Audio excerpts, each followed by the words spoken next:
Kandia Camara blanchit Gbagbo et accuse gravement Bédié. S'il y a eu toutes ces crises, c'est parce que Bédié a mal géré l'héritage du père Houët-Boigny.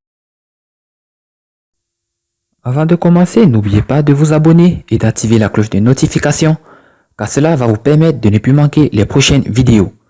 C'est parti!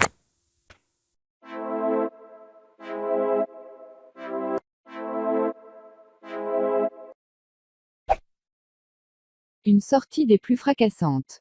Kandia Camara, ex-secrétaire général du Rassemblement des Républicains, RDR, n'y est pas allé du dos de la cuillère pour asséner ses vérités au président du Parti démocratique de Côte d'Ivoire, PDCIRDA, Henri Konan Bédié. Hier, lundi 28 janvier 2019, au Palais de la Culture de Treichville, l'ancienne secrétaire générale du défunt RDR, a ouvertement tenu pour responsable des crises successives qu'a connues la Côte d'Ivoire depuis le décès de Houët-Boigny, l'ex-président ivoirien Henri Konan Bédié. À l'écouter, le successeur de feu Houët-Boigny, M. Bédié aurait mal géré l'héritage à lui confié par son prédécesseur. La Pérée nationale lui recommande donc l'école d'Abdou Diouf. Ce dernier selon elle aurait tenu avec brio l'héritage de son prédécesseur, premier président sénégalais, Léopold Sédar Senghor. Je voudrais dire au président Bédié d'aller demander conseil au président Abdou Diouf au Sénégal.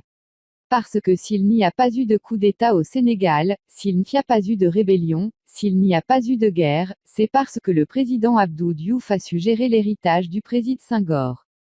Si lui Bédié avait su gérer l'héritage de Houët, il n'aurait pas eu de coup d'État en Côte d'Ivoire, il n'aurait pas eu de rébellion, il n'aurait pas eu de guerre, il n'aurait pas eu de réfugiés, il n'aurait pas eu d'Ivoiriens à la CPI, il n'aurait pas eu de femmes violées.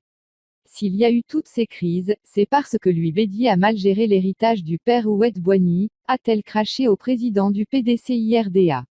Le président Henri Konan Bédié, faut-il le rappeler, fut président de la Côte d'Ivoire entre 1993 et 1999. Il fut éjecté du fauteuil présidentiel à la suite d'un coup d'État mené par des mutins en colère.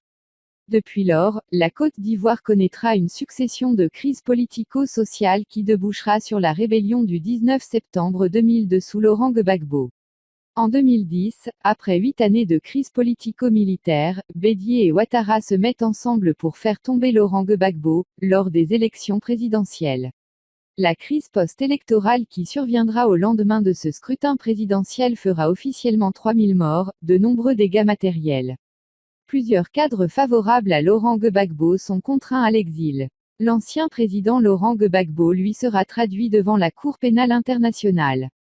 Après cette année de détention, 2 années de procès, 82 témoins à charge, il sera acquitté le mardi 15 janvier 2019, des lourdes charges qui pesaient contre lui. Pendant ce temps à Abidjan, les alliés d'hier s'entre-déchirent.